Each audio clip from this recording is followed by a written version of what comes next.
10월 10일 화요일 새벽기도에 오신 여러분들을 주님의 이름으로 환영합니다. 우리 이 시간 함께 기도하는 가운데 주님 앞으로 나아가시겠습니다.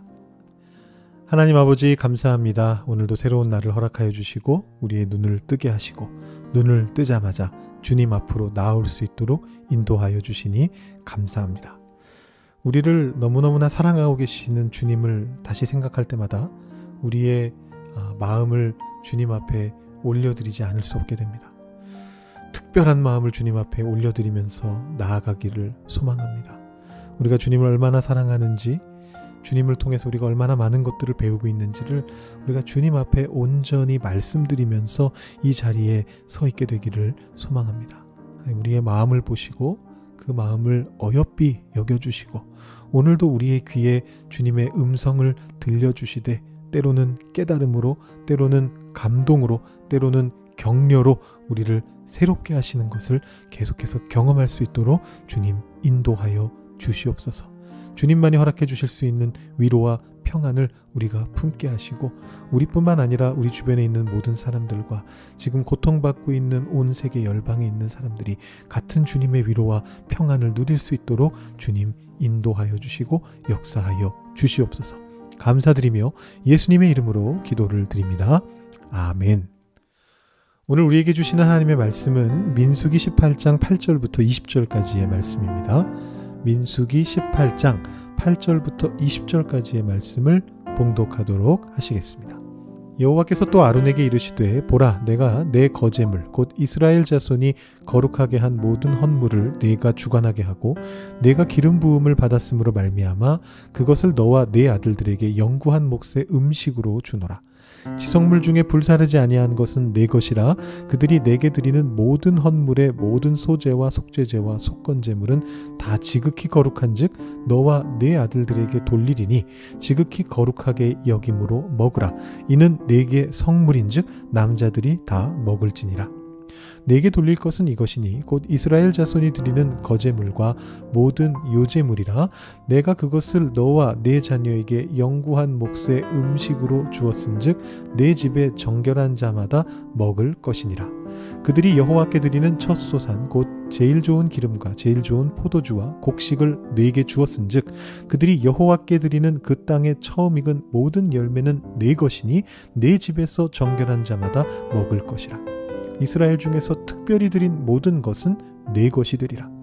여호와께 드리는 모든 생물에 처음 나는 것은 사람이나 짐승이나 다 네 것이로되 처음 태어난 사람은 반드시 대속할 것이요 처음 태어난 부정한 짐승도 대속할 것이며 그 사람을 대속할 때에는 난지 한 달 이후에 네가 정한 대로 성소의 세겔을 따라 은 5세겔로 대속하라.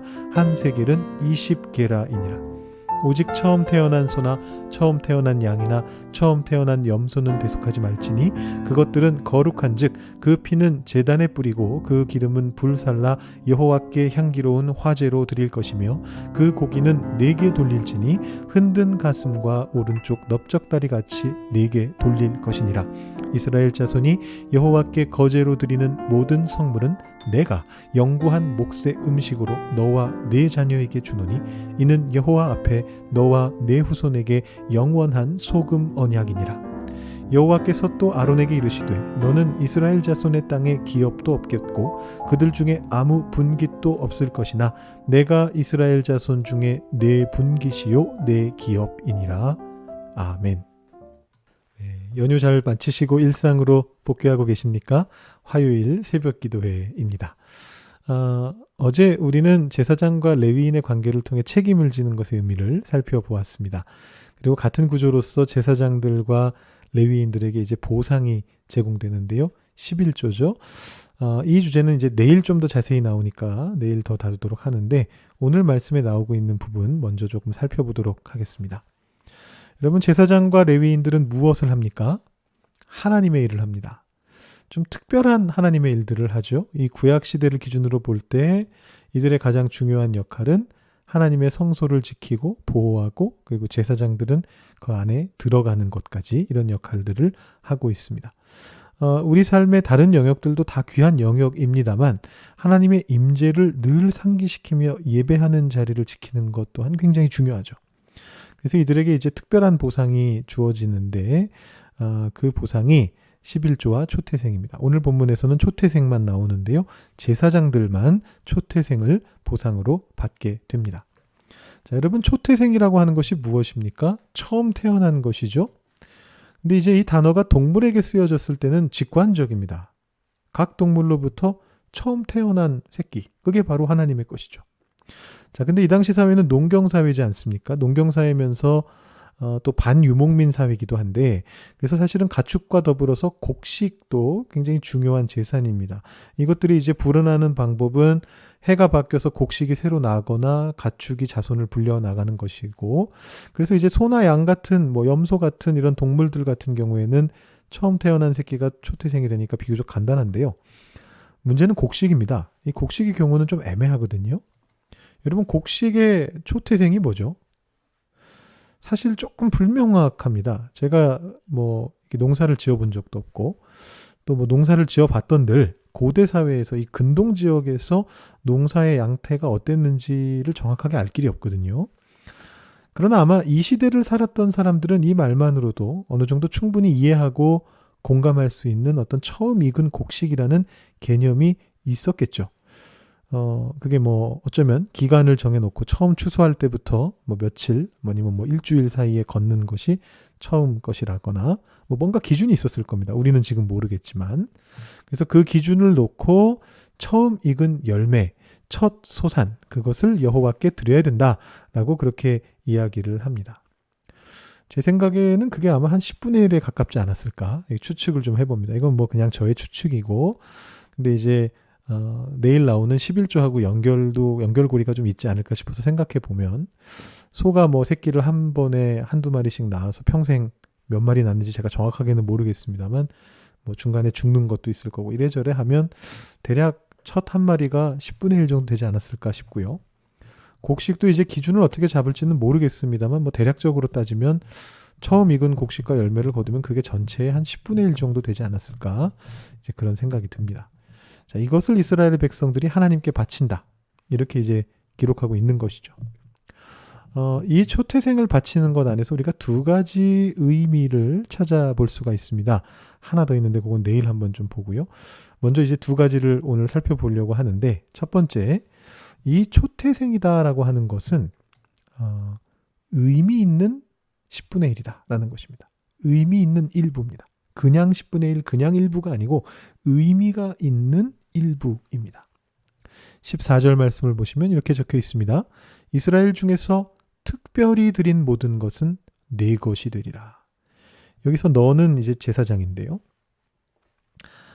하나님이 받으시고 제사장에게 주시는 거죠. 그래서 이것은 여호와의 것이고 여호와를 위해 봉사하는 제사장의 몫이다, 이렇게 이야기하는 것인데, 그 앞에 뭐라고 적혀 있느냐 하면 특별히 드린 것이다 라고 아주 특별하게 적어놨습니다.